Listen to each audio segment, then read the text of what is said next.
Olá, tudo bem? Estamos aqui com mais um estudo. Eu gostaria que você, assim que começasse a ler, você que está no YouTube, que você deixe aí a sua curtida, né? Para que assim eu possa saber quem está realmente assistindo e interagindo pelo YouTube. E você que está assistindo aí pelo WhatsApp, eu gostaria que no final você deixasse o seu comentário do que você achou sobre o estudo e até mesmo se você quiser fazer algum comentário sobre o assunto, você está livre para fazer aí, deixar aí o seu comentário, seja em relação ao estudo ou seja em relação ao que eu trouxe aí diante de vocês, diante os pensamentos que tenho a respeito, tá bom? Então vamos lá, pegue a sua Bíblia, livro de Atos, capítulo 4, a partir do versículo 23, estaremos lendo até o 37, tá bom? Então vamos lá, Atos 4, 23 até o 37. E soltos eles foram para os seus e contaram tudo o que lhes disseram os principais, os sacerdotes e os anciãos. E ouvindo eles isto, unânimes, levantaram a voz a Deus e disseram: Senhor, tu és o que fizeste o céu e a terra e o mar e tudo o que há, que dissestes pela boca de Davi, teu servo, porque bramaram as gentes e os povos pensaram coisas vãs? Levantaram-se os reis da terra e os príncipes se ajuntaram a uma contra o Senhor e contra o seu ungido. Porque verdadeiramente contra o teu santo filho Jesus, que tu ungistes, se ajuntaram não só Herodes, mas Pôncio Pilatos com os gentios e os povos de Israel, para fazerem tudo o que tua mão e o teu conselho tinham anteriormente determinado, que se havia de fazer. Agora, pois, ó Senhor, olha para as suas ameaças e concede os teus servos que falem com toda a ousadia a sua palavra. Enquanto estendes a mão para curar e para que os se façam sinais e prodígios, pelo nome do teu santo Filho Jesus. E tendo eles orado, moveu-se o lugar em que estavam reunidos, e todos foram cheios do Espírito Santo e anunciavam com ousadia a palavra de Deus.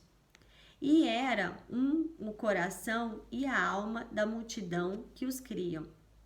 E ninguém dizia que coisa alguma do que possuía era sua própria, mas todas as coisas lhe eram comuns. E os apóstolos davam com grande poder testemunho da ressurreição do Senhor Jesus, e em todos eles havia abundante graça. Não havia, pois, entre eles necessitado algum, porque todos os que possuíam herdades ou casas, vendendo-as, traziam o preço do que fora vendido e o depositavam aos pés dos apóstolos. E repartia-se a cada um segundo a necessidade que cada um tinha.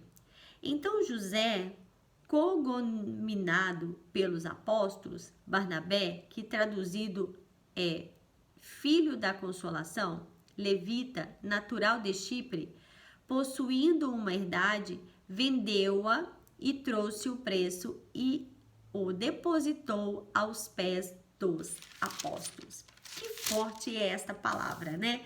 Como é interessante a parte o qual mostra que mesmo em meio à dificuldade, aos problemas que eles estavam passando naquele momento, eles, ao invés de fazerem sua oração pedindo socorro, pedindo, eles não fizeram isso. A oração mostra que eles estavam louvando ao Senhor, ou seja, agradecendo a Deus por tudo que eles tinham.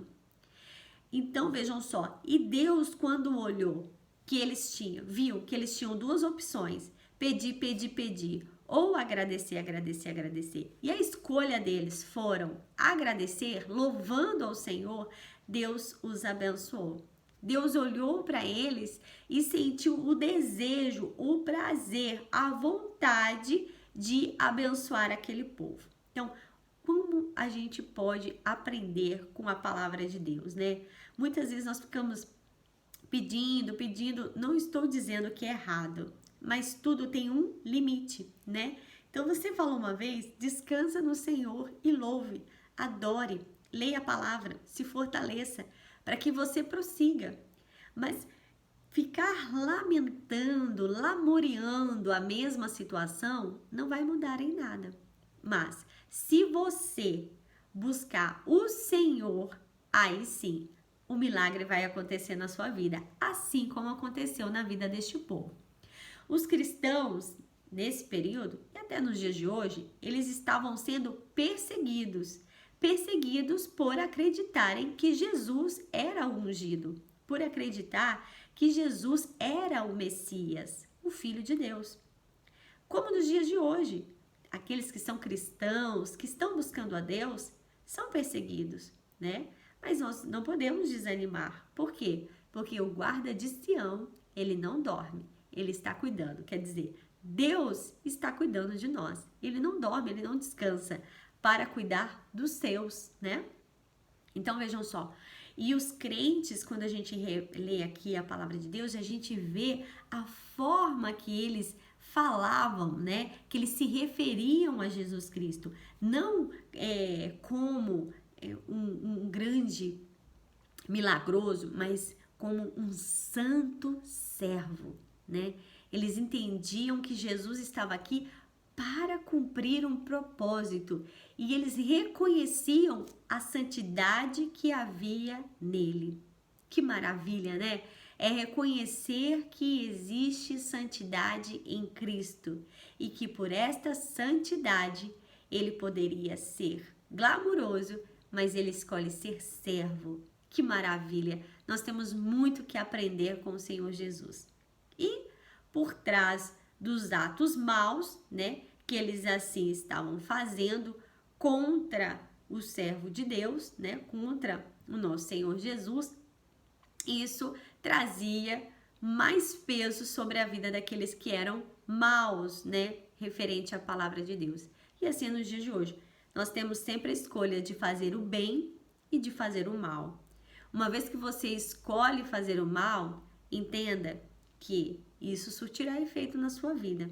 Então, quando você tiver a opção de escolha fazer o bem. Então, eles oraram para que pudessem ser fiéis à proclamação à mão de Deus. Então, olha só, eles realmente desejavam na sua alma manter uma fidelidade para com Deus. Que nós tenhamos isso no nosso coração.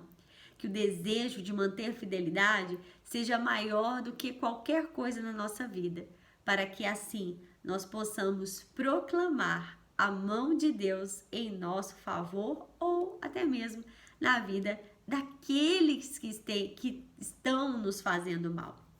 A resposta da oração foi a renovação da plenitude, né? Então vejam só, Deus trouxe um renovo sobre a vida deles para que eles continuassem a prosseguir no seu propósito. Talvez hoje você esteja precisando isso, de renovo. Então, a palavra de Deus já está te dando a resposta. Louve ao Senhor.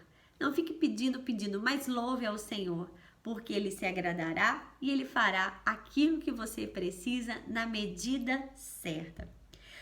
E o mais interessante aqui também, que eu achei muito assim edificante, é que os crentes ricos, eles dividiam os seus bens com os crentes pobres.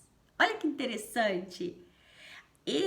Aqui a palavra de Deus até relata que eles vendiam as suas propriedades, aqueles que eram ricos, vendiam as suas propriedades para suprir a necessidade pessoal dos outros.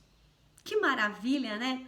Olha só que interessante, quanto que a gente tem que aprender com a palavra de Deus em suprir a necessidade, uma vez que você tem condição de fazer, né? Sem medo, sem timidez, sem realmente se preocupar, realmente acreditando que Deus irá suprir todas as suas necessidades. Então eles compartilhavam, eles supriam as necessidades pessoais dos outros com os bens que eles tinham. E muito interessante também que nós podemos observar aqui na palavra de Deus, que é retratado para nós, que o sobrenome deles falava muito do seu caráter, né? Muitas vezes a gente pensa assim, fulano tá precisando, por exemplo, vou dar um exemplo aqui, fulano tá precisando comprar algo numa loja e não pode comprar, eu vou emprestar o meu nome para ela. Veja só, como isso é sério, emprestar o seu nome para alguém, né? Porque uma vez que essa pessoa, ela não cumprir com a sua palavra, é o seu nome que vai ser sujo, né? É o seu nome, é você que vai ter que arcar com a responsabilidade dessa dívida. Então vejam só, como é importante a gente cuidar daquilo que Deus nos deu, que é realmente o nosso nome, né? Então fica a dica aí para vocês, que talvez talvez hoje mesmo você estava na dúvida, fulano tá precisando de algo, vai lá, compre, dê para a pessoa. É melhor do que você emprestar o seu nome, ela não cumprir com o que a palavra, com que ela